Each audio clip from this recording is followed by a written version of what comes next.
Hello, hello, and welcome. Welcome back. Back. Yes, you. Welcome back from your trip Thank you. Zambia? Yes. I have been in Zambia, yeah. Yes.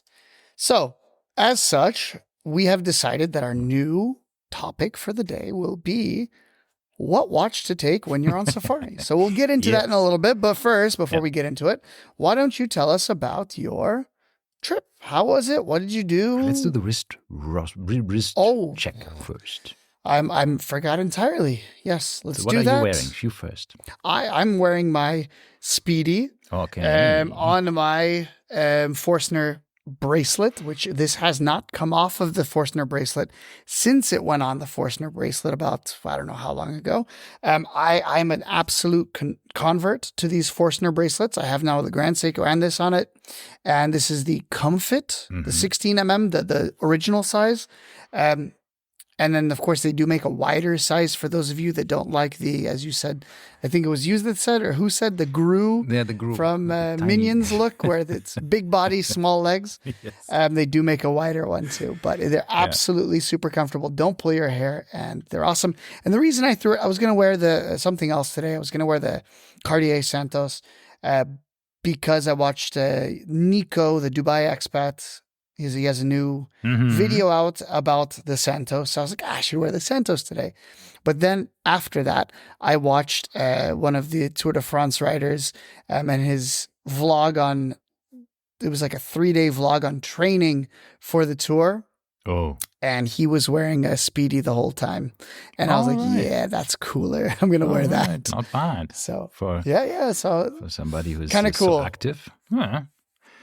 Yeah. So I was very, very intrigued to see this. Some British guy from EF Education, whose name I will tell you in one moment. But in the meantime, what are you wearing? I am wearing my GMT Master 2 Gurner, the Guinness, the two-tone GMT Master 2. I saw it because you flashed your wrist a little bit, and I saw the Jubilee. Oh, yeah. So after coming back from Africa, from Zambia, I thought I need to wear some bling, right? Yeah, you didn't wear that in Africa? No, I didn't. Around the Bushmen? So the thing is, actually, when you are on safari, photo safari, of course, not hunting safari, you don't actually do that much. I mean, we had a few walking safaris where you actually walk to the bush with a ranger, a guide, and a tracker. But usually you're just I just tell you my normal day. 5:15, wake up call. Right? Somebody comes to your tent, pretends to knock, and wakes you up. So 5:30 is breakfast. Then 6 o'clock, you're in the car, basically for a 4-hour safari, right? Game drive. You come back at 10:30. You freshen up, or shower or whatever, bucket shower. In some of the tents, some are, have piping, but mostly it depends. You have a bucket shower or something, or a monkey oven, as they call it. So where they put wood under something and then they heat the water up and you have flowing water. But you have, these kind of things. Then you have your shower. Then you have at 11:30 you have lunch, and then you have a bit of time for yourself until 3 when you have tea and cake. And at 3:30, you're sitting back in the car and going for another 4-hour game drive. Coming home, 7:30 is dinner, and then you go to bed, and then you repeat. That's cool. So that's your day. So essentially, everything is included in these, right? All the meals and everything. Yeah. Alcohols, all of these stuff. I mean, there's some premium things that you can have. So we indulged ourselves in some premium wines that we wanted. We know some of the wineries that they had from South Africa, like the Painted Wolf vineyard there. We had a few of these wines, which we really, really liked. And they cost us an incredible amount of $20 extra. Yeah. Per bottle. For what? What per bottle? Yeah. So I don't know how much they cost normally. How much are they normally? Well, I don't know, but I think it's just puts always things into perspective. In the middle of the bush, you pay $20 for a bottle of wine, where you would probably pay the same for a glass somewhere here. So that's Correct. Absolutely. And this is very true. I mean, the food was excellent, but the thing is, that's the problem. I mean, you're just sitting and eating, right? Technically, because I mean, of course, you're taking pictures and all of this stuff. You're seeing amazing things. I mean, we saw leopards and so many animals we've never seen before that were not necessarily unique to Zambia, but some are, but to this area where we're very, very excited about. So a couple of antelopes that we've never seen before, a couple of other animals. What did we see? We had giraffes that are new, right? Because they're like subspecies of giraffes with different patterns. So the thorny-croft giraffe we saw, yellow-billed storks, pukus. I never saw pukus. It's a nice antelope, very, very fluffy and very, very sweet. Sharps, graze bugs, side-striped jackal we never seen, two poisonous snakes, one of the poisonous in the world, the puff adder we saw, a cobra, the crochet zebra, a zebra, that's special for that area as well, the Goliath heron, a purple-crested turaco, and a civet. A civet? Yeah, civet. We also didn't see a civet. And you know what? Civets are the ones... You did or did not? We didn't see a civet before. This time we saw. Oh, before? Okay. I mean, on our safaris. Gotcha. These are all new animals that we've never seen before. There's lots of other things we, of course, saw, right? But we have already seen them before. We have seen lions and leopards and cheetahs and all of this stuff before. So in this case, we only saw leopards and lions. The most chilled out lions that you can ever imagine. They were lying on their backs with their legs spread, and you think like, what the hell is going on here? Well-fed lions, apparently. Yeah. Yeah, it was lovely, and the biggest herd of giraffes and all of this stuff in front of your tent, basically running around. It was just amazing. We had some residents there because there's no fences, right? So everything walks just right up to you. It's scary to a certain extent, especially also when you go on the walking safaris, and they're just much, much bigger when you are on foot than you're sitting on a high thing. Right? On the Jeep, right? Yep. Yeah. So it's, suddenly you have a deeper respect for certain animals. Yeah, of course. and by the way, I have to admit, we were watching, my wife and I, on Apple TV, they had, what's this guy's name? Eugene Levy. You know, the one with the glasses from American Pie, and then he did, you know which one I'm talking about? Google Eugene Levy. 100% you see his picture, you will know. He had that show that was popular not too long ago with his son and his daughter called... Oh, yes, I know him. Yeah, I know the actor. What was it? Schitt's Creek was the new show that he was in, which is also hilarious. Well, anyway, so apparently he hates traveling. So Apple decided that this would be a perfect person for us to send around the world and put him in situations that he would probably not like. And so one of them was an African safari. And he's like, he absolutely hates animals. He hates traveling. He hates everything. He's absolutely. So it's pretty funny to watch him do all this. But he goes to these insane hotels. We're talking 20,000 euros a night, in the middle of the bush. You're paying, I mean, imagine what you can get for that kind of money in Africa, right? So I think he went to you would Namibia. Be surprised. I mean, these safaris, these luxury, I mean, even insane. It's very expensive because you have like what six tents. 5 tents sometimes, so you have 10, 12 people maximum full occupancy. So that's your that's so your you camp, have to right? cover the costs. Yeah.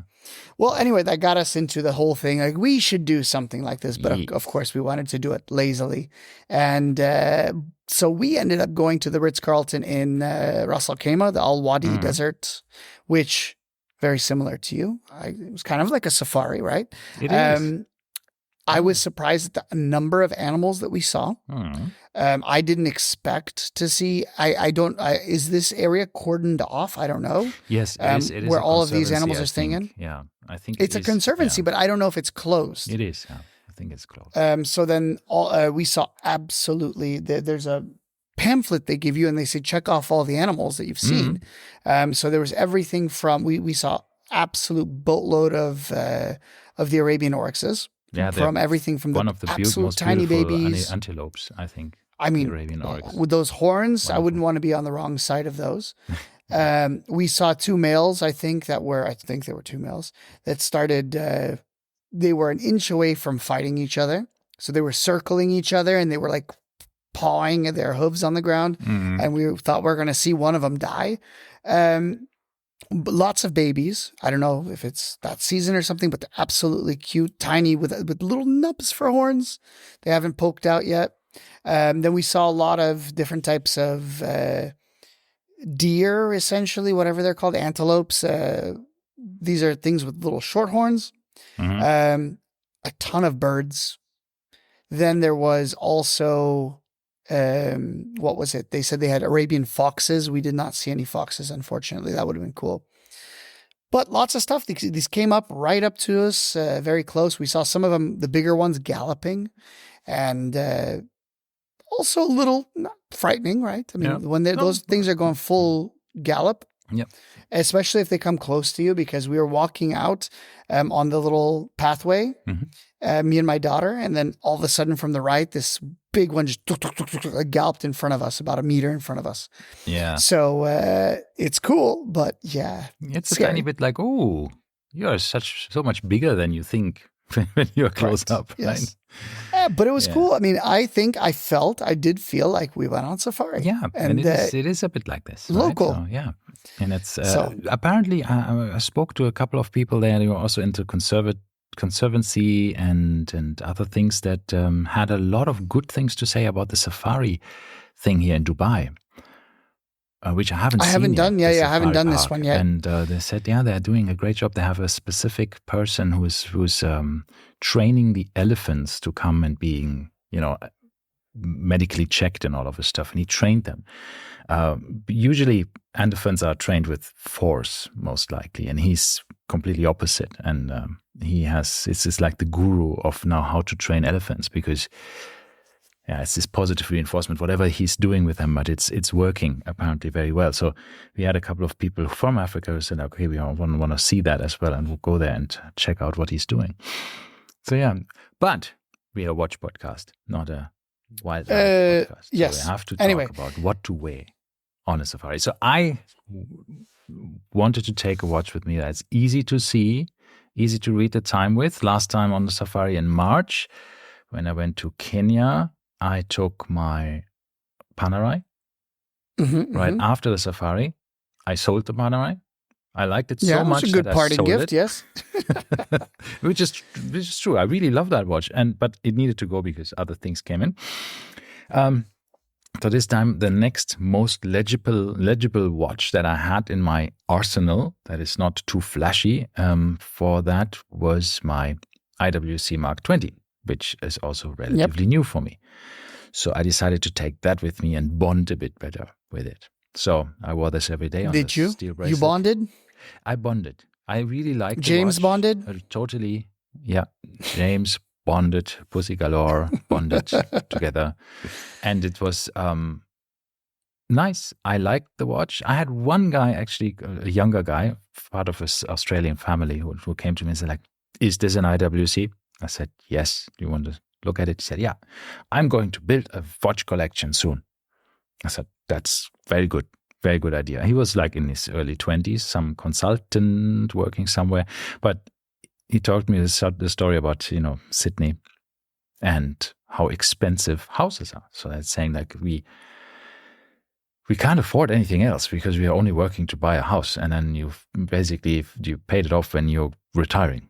Right? It's because the real estate prices seem to be extremely insane in Australia. So, it's a problem. He said, if you don't inherit anything or if you just have to work for yourself, you just struggle because it's so hard the housing crisis is real there.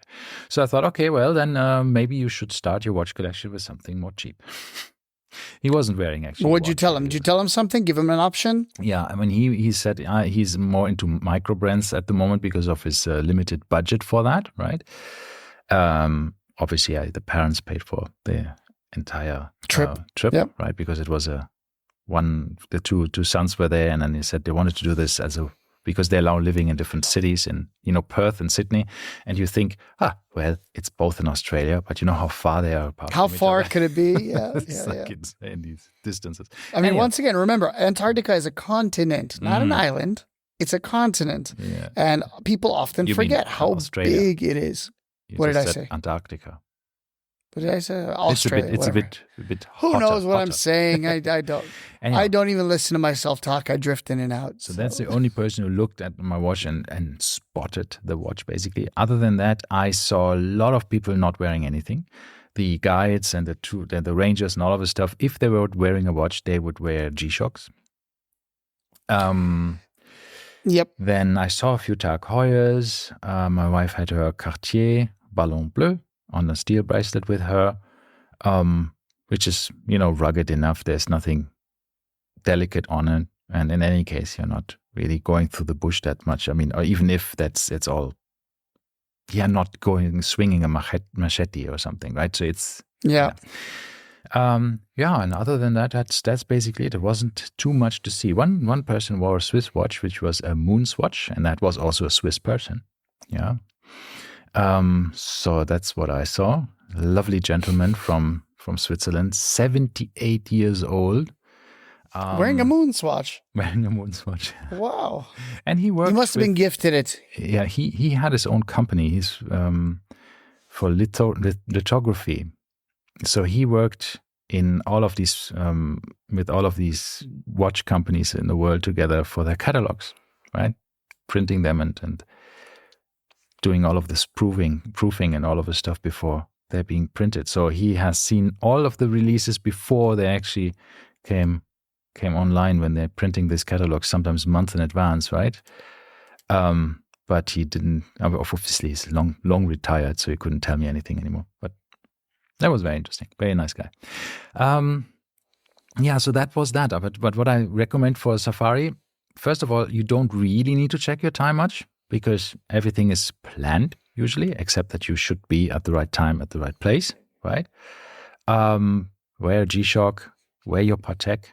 It doesn't matter. It's safe because you're in the middle of nowhere. I mean, we had for 6 days, we had no phone reception. So that means there is a dinky little place noticed where you have. I noticed because I would send you a message and it would be marked as red. Yeah, because we had no phone reception. And then some little place where there was a tiny spot where you could get Wi-Fi if they actually could connect to the next cell tower with their little hotspot thing that they had. They will have Starlink soon, so they will have Wi-Fi there with full speed and all of the stuff, but it takes a bit away from the charm, I think. I think sometimes when you're really in the wilderness and there's nothing around you. You have your hippos coming up to your tent, your elephants walking past you, so you have to always check with the radio, with some of the security guys to say like, hey, is it safe? Can I go? And I say like, no, wait 5 minutes until the elephants cleared the path, because sometimes you can't see them, right? So if you see an elephant, you of course don't walk there, because that could be the last walk that you do if you wanted to go to the, central area where you get your lunches and your boma. The boma is the fireplace where you sit in the night. And at night you have to go with a guard. So basically to bring you to your tent, because, well, there's lions, hyenas, leopards, elephants, hippos. Everything runs around there, and you can actually see it from your tent very often. It's just walking past in like a family of elephants, and you think that is insane. It's just like 3 meters away. Yeah. How easily they could trample me right now. Yeah. So, anyway, all right. So bring something that is legible. That's it. Yeah. Legibility easy to read, is key. rugged, a bit, something that you don't. Not bling bling. Yeah. I mean, they say, well, there's nobody to impress really on a safari, so leave your jewelry at home, basically. But it's a watch that you can easily read. That has a lot of lume. I was surprised how handy it is when it's actually dark. Because you have only solar lights, and at some stage we had a bit of clouds. So in the morning you wake up at 5 and there is no light, because the solar because the solar panels didn't charge the batteries fully. So you have no light. So it's very convenient to have a watch where the lume still works. So how did you charge the lume? Well, during the day. But you have to charge you it. just wear it, right? So, no. It Yeah, still but you works in can't the morning. wake up at 5:30 and have it still charged from the night before. You do. Actually, when it's No way. pitch black, you can actually see the Lume still on it. And I Even was for that surprised. much. Huh? Yeah. Yeah, Cool. I was Yeah, surprised. I've never it tried. actually works. The IWC has very good Lume on the hands, so it was really cool. So essentially, when there's no light pollution, when it's pitch black, It's amazing. even that residual lume is something. Yeah, and Because I mean, I'm assuming 99% of it is gone from the night before. yes, Right? yes, for sure. But it's really amazing of how long. If you have now modern Lume actually on the watch, so a Seiko, for example, where they have really, really good quality Lume, it's amazing how long it actually works. And of course, you have the stars. Oh my God. I mean, the stars you see there, it's just insanity because you see the entire Milky Way, right? You see all of this stuff. It's just amazing. Amazing. And they have these star beds in one of the camps. In the last one, we've been to the Three Rivers camp, Kafunta safaris. I can only recommend that. It was fantastic. So they have the tent, you have your outdoor shower, indoor shower, your toilet. I mean, there's a semi set up, so you have a bit of a concrete plate that they put up. On that is a tent with a roof, and then you have another level up where you go up the stairs, and then you have your star bed, basically. So you can cool. They will Outdoors. set up both for you tonight at night, so that you can either, if it's too windy or too noisy out there, then you can always go inside. I mean, you're inside the canvas tent, so it's big flaps, and I mean, it's like a tent that is like 7 times 5 meters or so. It's not small, right? So it's huge, and you have all the amenities in there because it's basically built up, right, with cupboards and things. It's very, very luxurious. Yeah, but then you sit outside there in your star bed and see the elephants in front of you, the stars in the sky, and we had full moon, so we could see a lot of wildlife at night as well, which wasn't the best for the stars, but the moon only came out about 10 o'clock-ish. So before that, you could see all the stars, and then the moon came up, and then you could see all of the animals that are roaming around, nocturnal ones, or that are night active. Oh, it was wonderful. So I was very cool. I was not very often so deeply relaxed. I was so relaxed I couldn't tell you. I was just so chilled out. It was amazing. Sounds good. Yeah. Yeah. Want to go back again. Now, okay. I took on my safari to the Ritz-Carlton my date just bling bling for dinner and nighttime. And then for the daytime for swimming, I took the Submariner. So 2 Rolex collection. I mean, you're definitely up to 3 meters deep. No. 2 meters. No, it was 1.4. 1.4. Yeah, but hey. But yeah, it was nice. It was nice. And if hypothetically I would go on safari, I would probably take the Explorer. Yes, excellent choice. That would be a good watch for this. Totally. Very similar to your Mark 20. Totally. But no safari for me, unfortunately. Yeah, the thing that the price of a safari like this 8 nights for 2 people, that's like a Daytona right there, right? So yeah. Well, throw in a child who's going to say I'm bored all the time. We had a couple of, we had a Finnish couple there as well. They had young children there, and one daughter was 18 and the other one was, I think, 6 years old, and they were not bored. No Wi-Fi, well, right? It's hit or miss. Yeah. Like, wow, they actually were quite, the parents were like, I don't know, we don't want to jinx it, but so far they are not bothering us and telling us they're bored. Well, I think this could go either way. They could become bored because there's no Wi-Fi, there's no internet, there's no devices. On the other hand, they could get extremely excited about the animals and stuff like this. So you never know. So what happened in these 2 weeks that I have not been here? There's so many things. I there's checked, been quite a few things. I checked at the Quite a few at the airport, right? Did you see anything? You mean what? Was there anything for sale at the airport? Anything? No. This is Zambia Lusaka International Airport. There is a bit of duty free, but it's not that they have any kind of high end stuff there. Yeah. No. Okay, then in this case, let's talk about a few things that came out. Yeah. while you were Should we come up? away. Yeah, should we start with a very expensive one? Yeah, sure. There's Let's start with that one. There's a Patek, There's Patek that came out. That was yes, there is. super surprising for me to see. It's a quartz. Oh, you want to go with that one? I thought you were going to go the other way. Well, I thought you were going to go for the Moser. Oh yeah, yeah. I mean, look, I don't know what happened, but the moment I go out, leave the country and have no internet, bam! All of these heavy hitters come. AP released the double balance, open work, Royal Oak. Honestly, I'm going to say who cares on that one. It's another Royal Oak. It's impossible to read the time on it, which is not good for Safari, right? But I just don't like it. I don't like it. It's too busy. I mean, frankly, I looked at it. It is not anything special. Is it that different than the regular open work? No. I mean, orological with a double balance. I'm sure it's good, and they're flexing a bit their watchmaking muscles, which is good. They should, because it's otherwise, AP. But it's, I'm with you there from a perspective of would I wear this watch? No, it's too blingy, a bit too much, and you can't read the time on it. It's too much going on. Okay. So talking about horological, revolutions and new fancy technology. What about the new Patek? Yeah, the new Patek is a closed case back quartz movement, and it's a dual time. So you have basically a Nautilus in quartz, which is great because now you can pay half of the price of the equivalent dual time model that is mechanical.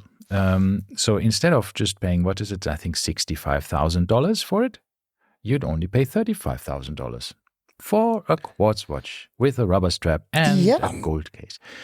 But it is a dual time, no date. It has this it has not a GMT, so it has just 2 times. I mean, this has this hidden hour hand that you can flip out. Well, it's an in-house quartz movement, I think. Patek was involved in this Beta 21 conglomerate back in the quartz crisis with Rolex together and other companies where they actually developed quartz movements in Switzerland. So I guess it is an in-house movement, but it's surprising to say. I mean, Journe has a quartz movement with the Elegante. So there is a way of some people prefer to have quartz. And they usually Patek has a few quartz models, but usually they're in the ladies' versions of their watches, the smaller ones, right? Wait a tick, though. This is $35,000. Hold on. But is this, you said Nautilus, is this Aquanaut? Aquanaut, sorry. Did I say Nautilus? It is Aquanaut, right? Not Nautilus. Yeah, it is. It is. Travel time Aquanaut. Yeah. It is. Yeah, it is. Aquanaut, yeah. With the rubber strap. Yeah, I got it. Sorry, Okay. Aquanaut. Yeah. And yes, ladies and gentlemen, it does go tick, tick, tick, tick. Yes, it does. And it's not a deadbeat second complication. No. It's a good looking watch, though. Proper. Yeah, and actually the movement is pretty nicely decorated for a quartz movement. So you can see the movement not through the case back, but there are pictures of this movement, right? So it's there are on their website. Quartz caliber. So but it has a battery. Now the question is, but the thing is here, if we look, are you telling me? Oh, because it's precious metal. That's the reason why it's 30,000. Because I was going to say the Nautilus by itself, a regular mechanical Nautilus, costs around 30,000 in stainless steel, if I'm not mistaken. Yeah, something around this. Yeah. So if I could only imagine they make this in stainless steel, that would be 15K. Now we're talking nearly Submariner money, maybe a little bit less than 15K. Yeah, technically, I think it's that's the thing when you see these. I mean, look, this is. I don't know. I think. Okay. Let's say this. Would you get one if they gave you a Nautilus? In quartz, in stainless steel, for the price of a Submariner? Would you choose a Submariner, or would you choose the Nautilus? If it's quartz? The Nautilus, Aquanaut is quartz, yes. For the price of a Submariner, I don't know. I think maybe because I never had a Patek in my life, I would say, well, that's it. That's the entry level to have a Patek once in my life. So I would probably go for this because I mean, Submariner is not that hard to get pre-owned. Yeah, or whatever. of course. So it's more special. I probably would do it. If it's But that I'm price. assuming this is going to be equally difficult to get, right? This is not going to be something that's readily available. That's true. So let's take out how hard it is to get out of the equation and just saying you have one watch, you get to choose, you get to keep it, you can't sell it, you can't trade it. Which one? A sub or I think I would probably be too starstruck to not take the Patek. So I would probably which would be take the interesting. Patek. Yeah, which would be kind of cool. Obviously, I think it would last. I don't know how long my satisfaction with it would last. Because I know for a fact that I'm going to start thinking to myself, I wish I would have had the automatic. I wish I would have had, mechanical movement. So I would be a little bit pissed. I would be pissed off a little bit at myself for having took it. But at first I'd be starstruck. Yeah. I feel sometimes I have two watches with 120-hour power reserve nowadays, right? That's the Blancpain 55-inch bathyscaphe and the IWC Mark 20. And they feel a bit like a quartz watch because they always tick. Right, you wear them for a day, and they last another 5 to 6, or sometimes even 7 days, nearly 7 days in your watch box. Whenever you pick them up, they're still ticking, and you think, "Whoa, that's amazing." Yeah. So, yeah, I mean, usually you feel like, oh, you have to wind it, you have to set the date, and these little things when you wear a different watch from what you wore the previous day, and that's like a grab and go watch, and I think the Patek is like that. But you remember when I went to the Breitling boutique and I had my car tinted in the Mall of the Emirates, so I had time. I needed to wait for one and a half hours. So I went to all of the different watch boutiques and had lots of coffees there. Which is always a good thing to do, and, as you do. I looked at the Breitlings. There's a couple of really nice Breitling watches that are really, really nice. I really like. But the problem is I saw one solid gold Super Ocean 42 on a rubber strap. And they want nearly 90,000 dirhams for it, for an ETA movement in it. Yep. 90,000. And it's a chunk, right? There's a lot of gold on it. Okay, I give them that. But then you see it's this. It's not Patek. You see this Patek and it's 35,000 for way less gold because it's a slimmer case and all of this stuff, right? I think like, wow, and a quartz movement, not even an ETA. So I think, that's when you think, there's no correlation anymore to what the watch costs it's ridiculous. To make or anything. It's a story. It's the whole thing. It's the whole history that you buy. What to say? I think talking about crazy prices, that is a great segue to the bathyscaphe, the new Blancpain bathyscaphe. Yes. I looked at this. Well, technically, there's nothing that new about it. Correct. In terms of what it looks like, in terms of the case. If you look at the three-hander, it's nearly exactly the same as the old bathyscaphe. But there is one big thing that sets it apart from the others, right? Yeah, it's a color. It's all in full ceramic. It's dark now. It's like a black. Mine is also very dark gray that I have, but I never had one, the three-hander with the blue dial. It never had a bracelet.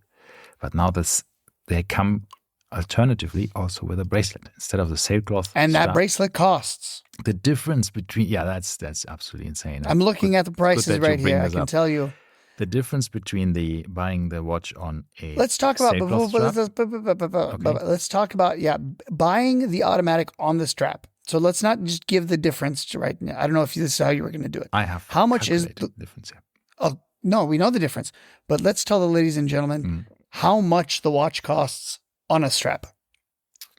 You have that in front of you? I have it. Yeah, I have it here. I have it here. You say, because I don't have it in front of me. No, they have you. You choose now. What do you mean you choose now? Right? Oh, you don't. Are they all inclusive? Is there no price now? What do you mean? I don't understand. So is there no, right now, are they all coming on bracelet only? No. Is there no? No, you can choose. You can choose the version with a strap. And are you on the website? Yeah.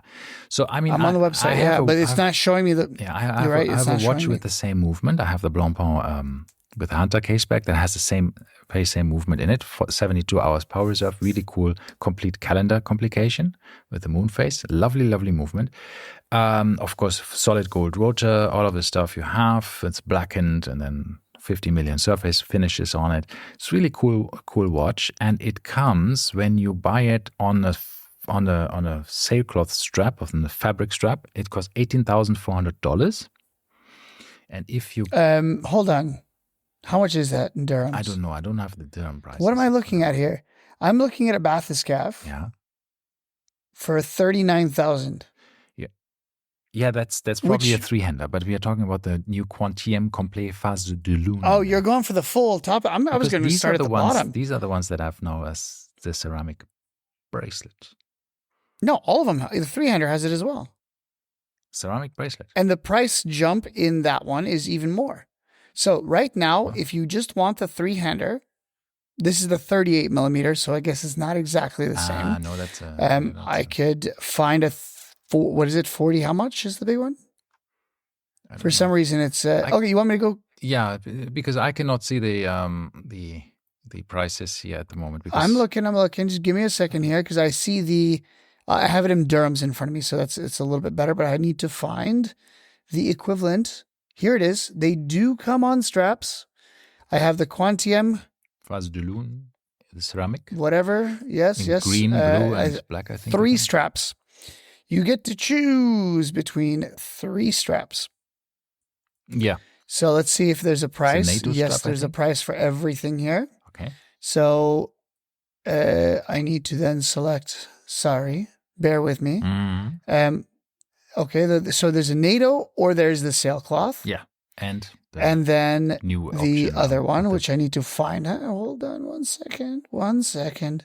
It's I don't know why the Blancpain website is so terrible. Yeah, some of the watch websites are terrible to find all of the different options. Yeah. 70,250 dirhams for the Quantième Complète on a NATO or sailcloth strap. That sounds about right. And if you would like to jump up to the big boy ceramic bracelet, that goes up by 30,000 dirhams. Yeah. We go from 70,000 to 99,350 dirhams. So that is the price. Essentially, it's the price of a nice Explorer or Datejust. For all intents and purposes, or Oyster Perpetual 41, right there for the bracelet. So that's what, $8,000? Is that correct? Close to 8,000 or 7,000. I think $7,600 difference. It is insane. So it is, I'm going to try and see. You remember I'm find my last incoming watch was the Gérard Perregaux Laureato, full ceramic. The entire watch is in black ceramic, right? Titanium and black ceramic. I mean, most except the clasp, everything is ceramic, and I think it's 89,000 list price dirhams. And I got it pre-owned for, basically, 1/3 of that. It's which is once again okay. Here I've the bathyscaphe also came in titanium. No. Yes, it came in steel, titanium, and ceramic. I think. Okay. Unfortunately, the pictures are not loading for the bathyscaphe, but I can tell you the prices. So we'll go bit by bit. Yeah. So in steel, it's 39,000 dirhams. Yeah. Where is the next one? This is all steel. Thank you, Blancpain. So essentially, steel is 39. Yeah. If I could only find one that is not steel, maybe there's a material, case material. Here we go, ceramic. I mean, thank you. The bracelet in itself, the way it is constructed with all of this stuff getting into each other, right? I mean, this bracelet is a work of art. how it is being constructed. It is amazing with these interlinks between each other, and then the whole way of how there's no light coming through. It's just insane. It's really it is absolutely amazing, especially if you think about how hard it is to work with these kind of dimensions with ceramic, because ceramic shrinks during the process of being created. But, and that's the big but, how is this going to cost so much money? Okay. All right. So I found it. Okay. Once again, guys, $39,000 if you want it on steel. Yes. Or as in a steel thing.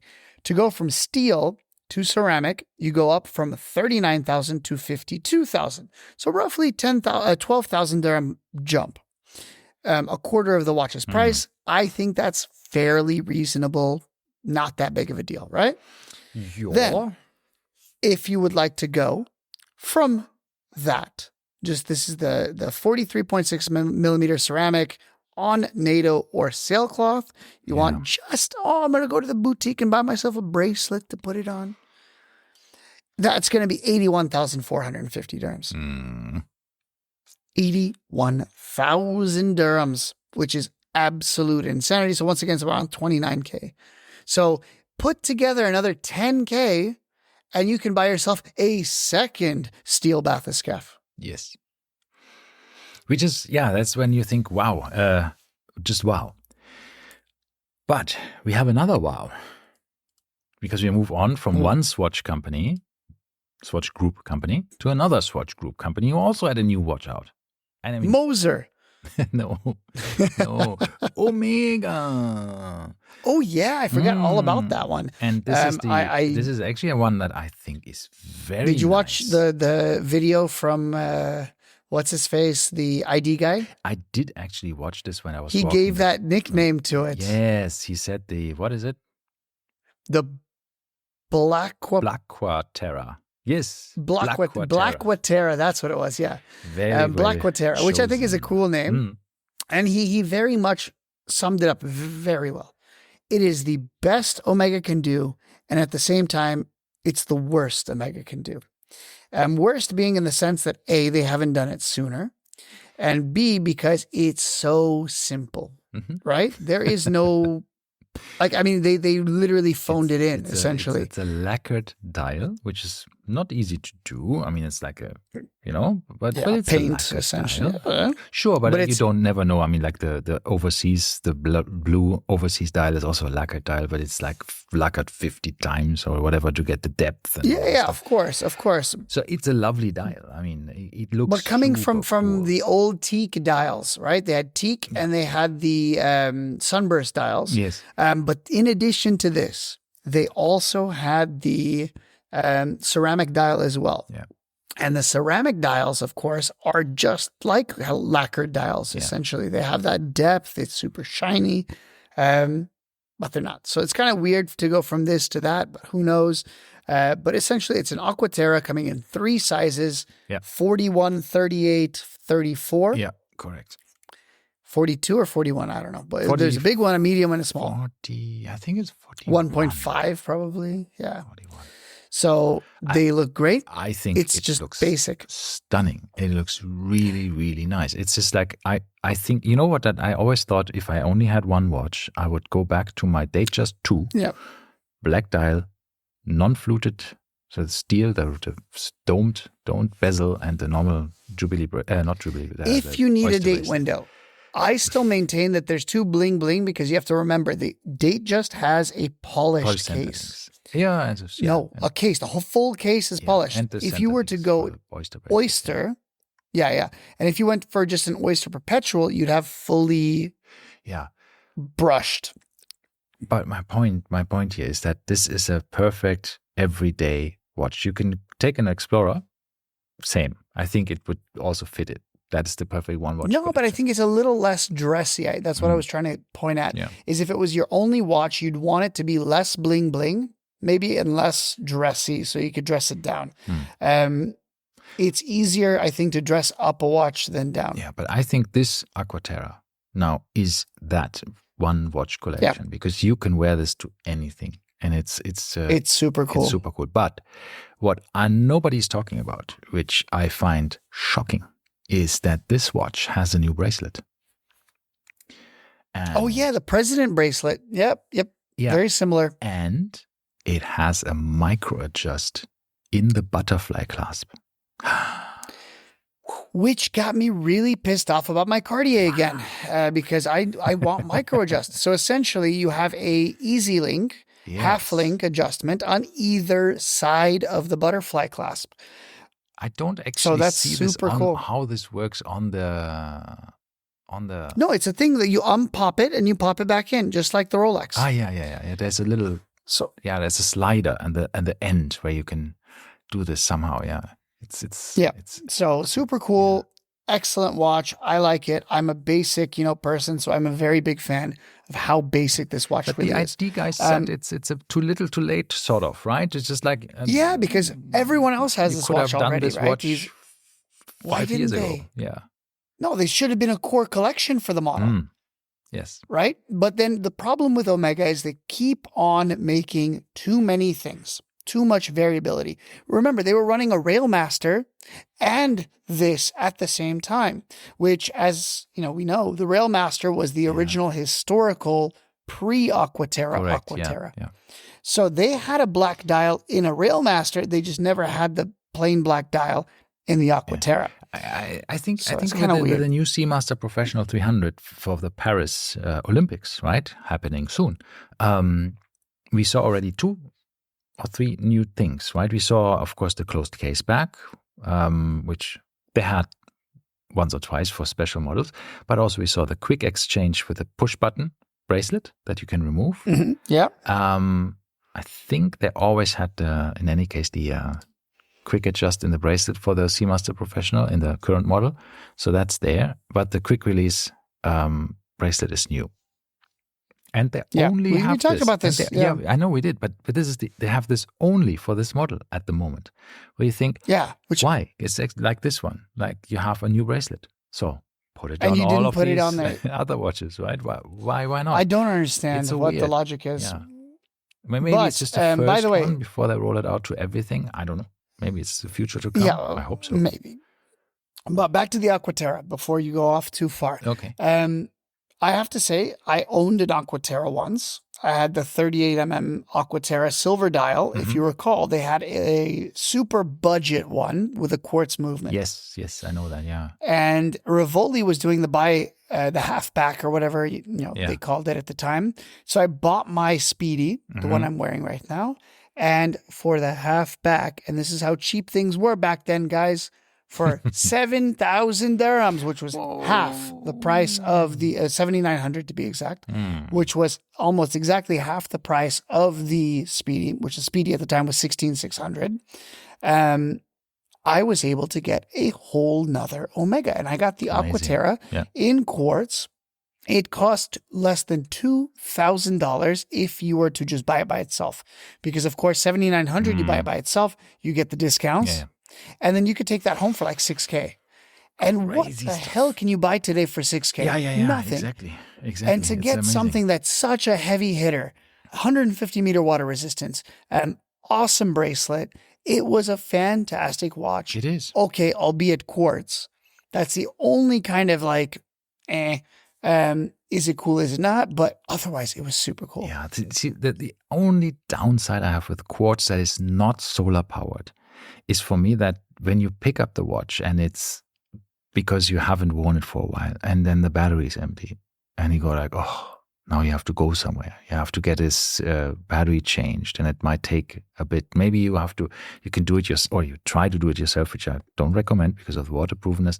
But if you want to do it yourself, you might have to order the battery in. You can't just pick up the watch, charge it in the light or whatever and go. Yeah. You just have to switch the battery. And that's why I don't mind quartz watches actually, but I do mind battery powered ones that are not recharging.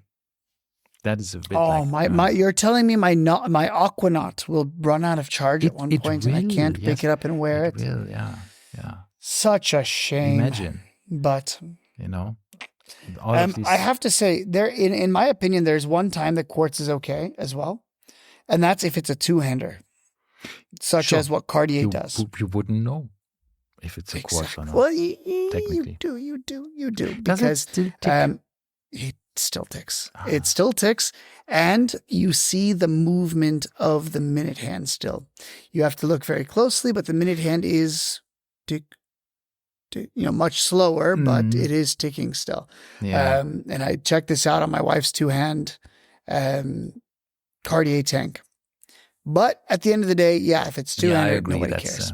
But again, coming back to this Aquaterra, this is a watch I really like. I think this is. I've always liked it. Watch, wow, this really shiny black lacquered dial, which there's nothing on it. It's just very, very clean. And moving from this one, budget lacquered dial to another budget, interesting looking dial. Let's talk about the Moser. Yeah. Totally budget looking. Absolutely. Yeah. Yeah. It's a minute repeater tourbillon. And if I'm not mistaken, just looking at the pictures here, it looks like first and foremost, it's huge. It's 42.3. It's too big. Compared to the 39mm one we tried. Yeah. But it looks like a very similar dial to the 39mm. Yes. That we did try. It has this. Whether it is or it isn't, I don't know. This hammered look, so to say. Right? This enamel, what is it's like with this. Is it enamel? That's the question. It is. It doesn't say. It says blue enamel. Yeah. Where? I'm on the website. Okay. It says this on the. It does. It is aqua blue fume enamel. Yes, you're right. I was down further. So yeah. I mean, is cool. it Tourbillon, right? So that's getting us in the Tourbillon range. Blue fume enamel dial. So that's lovely. And then of course you have the gongs, a minute repeater on it, right? And you have this on the. Yeah, and you see them. They're visible. Yeah, that's brilliant. Super cool. It's super cool. I like it. I like it too. Of course.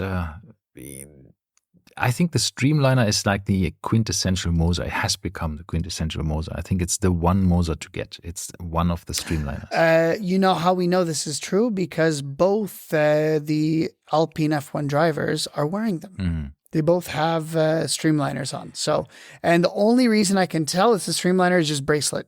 Yeah, and the bracelet is amazing. It's like a armadillo. What is it called? Is it an armadillo? Yeah, I said that. Armadillo, like a pangolin. Armadillo. Pangolin. Which is... Yeah. So it's amazing of how this thing... scales retract into each other. Yeah. No, but it's super cool. Talking about Formula One drivers, I saw George Russell win yesterday, right? But did you see how? In what freaking spectacular fashion?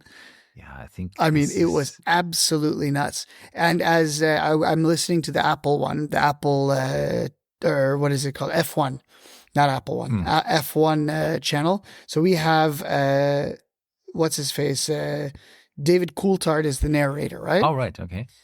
And he said the way Max was driving and behaving was pre-championship Max. Yeah. This is him fighting. He knows that he's no longer by himself in a league of his own. He has to fight. And that was him being scrappy again. And essentially, this is how he used to drive back before he got too comfortable. He was at fault. He got a 10-second penalty, which, of course, doesn't help Lando. No, it doesn't, because at the end of the day, Lando and him would have had a 7-point difference if they would have been 1 and 2.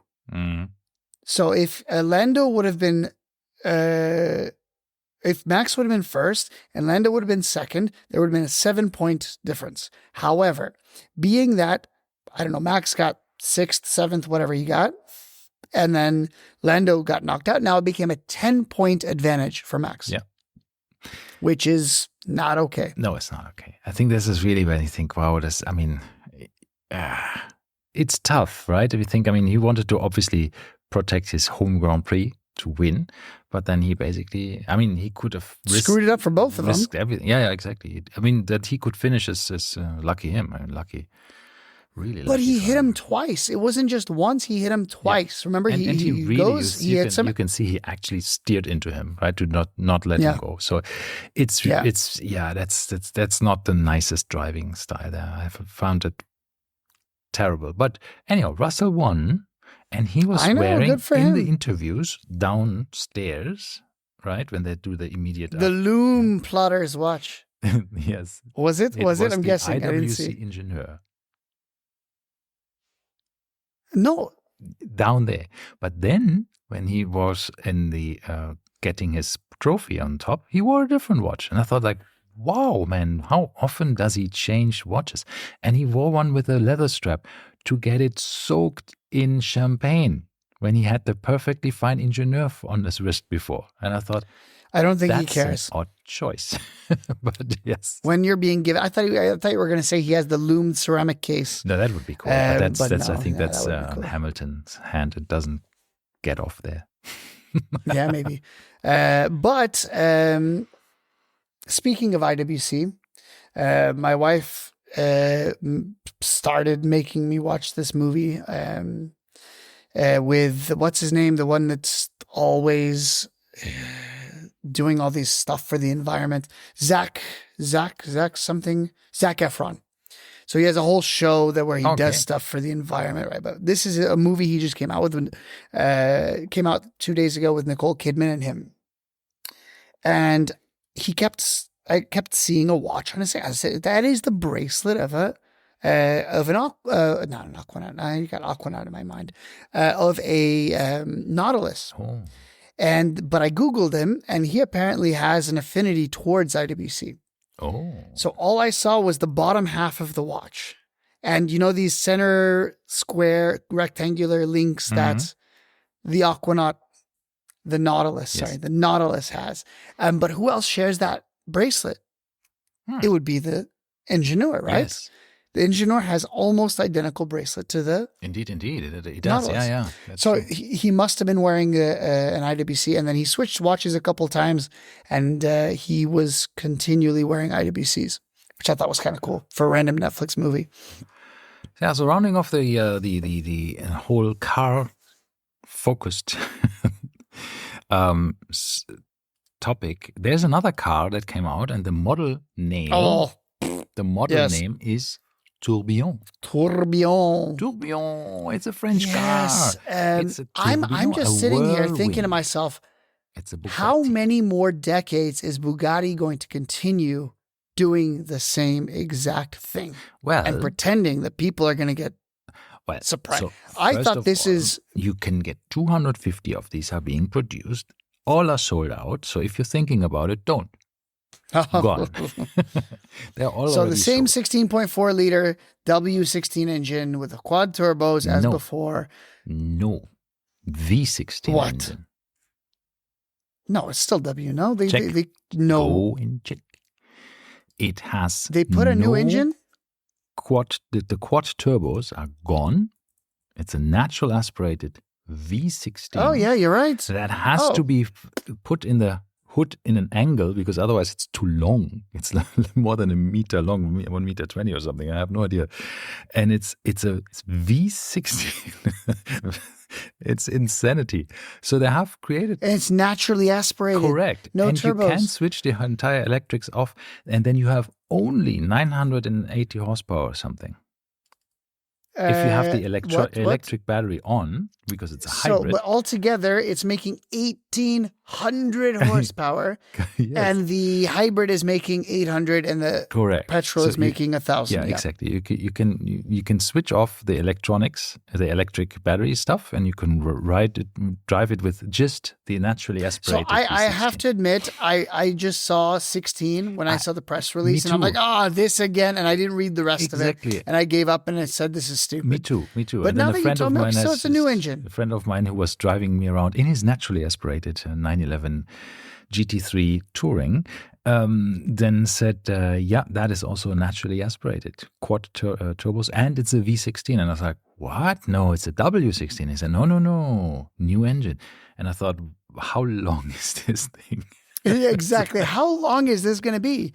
And it's crazy. Kind of ridiculous. But that's a cool thing. I mean, that's when you suddenly think like, they actually really did a lot for this car. It's because I thought they just, because it looks very similar to the outgoing Chiron. And I was like, there's going to be somebody who buys it, and that's going to be it. And the Chiron looked very similar to the, Veyron that came before it. So at the end of the day, I could care less. And then you had the EB 110 before that, which... Now, that was a freaking beast. That was cool. Ever since after that, I lost all interest in Bugatti, and I thought they were stupid. But the EB 110, now that was a super cool car. But we have to talk about... all-wheel drive. Yeah. We have to talk about the whole steering wheel thing, because they have actually gone to a watch company, Concepto. Oh, can we pause just there? Pause. Yes, they went to a watch company, so to speak, who then built a steering wheel that rotates around the center of the steering wheel.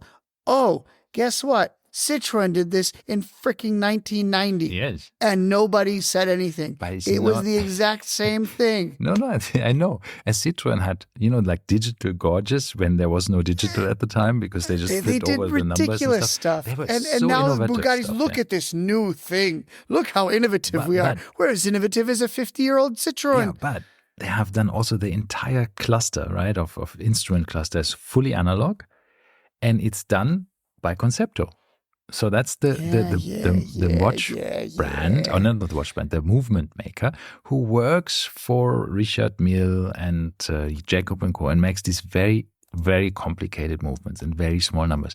And they are actually making this whole thing in super high polished pieces, like a watch, right? It's just insanity. And it's cool. I think it's cool. It looks good. Because it's all analog and it's all driven by gears and things and nothing electronic, stepper motors or anything. It's just completely analog. It's really cool. And you have so meanwhile, if you want to have a car, you can put the display. You can hide the display down in the dashboard or so. I want to just point out, if you are interested in a car that has a instrument cluster that's made by a watch company. It's called Tourbillon. My friend has a Renault Kangoo, if you know which one that is. I know a Kangoo. Which is the little minivan. Yeah. This is probably around the 1990 or so as well. And it has all of the instrument cluster stamped Jaeger. No, really? Because if you remember, that's what they were doing at the time. And this is the funny thing is, I didn't realize that even in the 1990s, they were still making these instrument clusters. Amazing. And they were. Yeah. So if you look it up, and I think the Peugeot Partner was the other version, right? Peugeot Partner. But anyway, look it up. And I was very surprised at getting into this. Thing is a diesel, I think it was a Peugeot, not the Renault, the diesel Peugeot from freaking 30 years ago. And it had a Jaeger clock on it, which was kind of cool. I remember from the old times, the German cars, they always had the Video Kienzle or whatever they were called at the time, dashboards in it when they're still branded the gauges, from a different... Yeah. That was cool. Yeah. But yeah, the Bugatti, again, it's called Tourbillon, and it was inspired by the watch complication Tourbillon, which there is no Tourbillon, I think, in the watch, in the car. Is there? I don't think. It's just using this kind of, I don't know, inspiration by watchmaking and car making. Join. I think there was a story that was once told by one of these engineers from a watch company who said, look, are there any synergies when you have a sponsorship with the F1 team? And I think it was IWC or somebody else who worked together with then the Formula One team and said, like, hey, can we maybe a bit cooperate?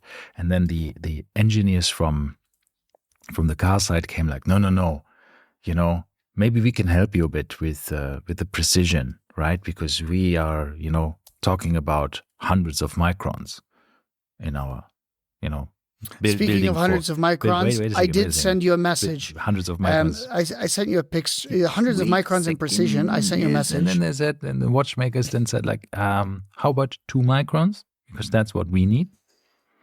And then the engineers from the car world were saying, oh, well, maybe then you can tell us a few things about that. Where did you send the message? I sent you a iMessage, Oh, okay. and this was once again it's a used listing for the Peugeot partner, and Jaeger even yeah. used the same font as they use on the watches. Yeah, which nice. once again, this is absolutely ridiculous, but Nice. kind of cool. I'll post a picture of it on the Instagram if I can find a better one, because this is an absolute horrible picture. I mean, as you could expect for a 40-year-old old work truck. Yep. But anyway, so yeah, it's funny how these watch companies do. So let's just put it this way: the Tourbillon is not the first time a watch company has ever really come in and done gauges, dials. Yes, for a car, that is right? true. We have. Yeah. This goes all the way back. This is what Bell and Ross was doing for aircraft. This is what Tag Heuer, or at the time Heuer, was doing for cars, right? This is what they did. They made gauges. Yes, indeed. So, indeed. all right, wrapping it up. On this- I have one last one last watch. Oh, you haven't. One last watch. Oh. Technically, it's a Rolex. Oh. Why is it A technically new only a Rolex? limited edition? Because it's a Karl F. Bucher. Oh, yes, of course. That is now owned by Rolex. Yes. Correct. So Hodinkee, I have never, ever looked at a Karl F. Bucher and said to myself, "No, that's a good-looking watch." And Hodinkee did a limited edition. In case, I don't know if you've seen it. Did you see it? Yes, I've seen it. Yeah. I mean, It pictures, looks obviously. Yeah. awesome. So they made a Heritage World Timer, Karl F. Bucher limited edition for Hodinkee. It looks awesome on a beads of rice bracelet. Yeah. It has two crowns, one at 9, one at 3. One of them to control the world timer function, one to control the watch itself. If I'm not mistaken, it's a no date, which I of course like. Yeah, it's always. And I find it always funny. World timers for me are always like, there's supposed to be a date on it. I think I don't know why, but yeah, it's a and the actual simple. movement looks awesome. It looks super cool. It is chronometer certified. It looks really cool. It looks very Patek-ish, I think. And there's a It does. The The Patek World Timer is very similar looking, but it is really a cool watch. I agree with you there. And it's Is this hidden rotor, or is this manual? You mean hidden as in peripheral? Peripheral rotor, or is it do manual think winding? It's a manual one. No, it is not. Reveals the automatic caliber that shows off the best. No, it's automatic. So that must be the peripheral then, I guess. Yeah, it looks super cool because it just says Hodinkee X Karl F. Bucher around the peripheral. Yeah. On the, I'm guessing the rotor, but it looks awesome. Yeah, it's a peripheral rotor. Yeah. It looks super cool, and it's $7,500. And I think for that price point, is a good price. I mean, all of these Bucheras are actually very well priced. The problem with Bucher I have personally is that you can get them for really big discounts every day of the week. Not this one, because it's obviously a collaboration, and it is a limited edition. But 150, only but 150. man, these general ones, Bucheras, are unfortunately always going for pennies on the dollar, and that's very, very sad actually when you think about it, because the Bucher watches are, from a quality perspective, amazing. I looked at a couple of them many years back, and I was very impressed by the quality of everything. The case, the bracelet. I had one that had a normal ETA movement at the side at the time in it, and that wasn't special from the movement, but the quality feel of it, of the entire watch, was really up there. I mean, this bracelet impressed me a lot, and the case and how it felt on the wrist, it was really, really good. So, yeah, let's see what comes next. What Rolex has in store for them, if they just let them do whatever they do, or if something else is happening. I don't know. Well, we'll see. But I was curious as well as to what implications this would have on the brand, but we will see. Yeah, but very cool watch. Anyway. Very nicely decorated, gold plated. I honestly, I'm a little bit... for the price? I like it. I don't know if I would sell anything to buy it, but I do like it. Yeah. It does remind me of my Grand Seiko SBGM 221, especially now that I have a similar beads of rice bracelet on it. Mhm. It is very reminiscent of that. I do like the blue dial on this one, of course. No, it's lovely. It is a very nice watch. It is. And I So don't have I a saw world it timer. and I should. I mean, except of course my Casio G-Shocks are world timer. Yeah. I mean, I don't know if I care or not enough to differentiate between a world timer and a GMT. Well, I think both are fine the enough. benefit for of me, a world timer is that you can see in one glance what's the time in different time zones, right? yeah, of course. So that's more beneficial. Than But a you could GMT. do the same thing, with a little math in your head on a GMT. Yeah, technically you can do everything in your head, but it's sometimes nicer don't want if you to, just yes. look at the watch. Yeah. Yeah. So anyway, on that bombshell, I think it's time for us to wrap up today, Okay. and we will see you guys again next week. Thank you very much for listening. Bye bye. Bye-bye.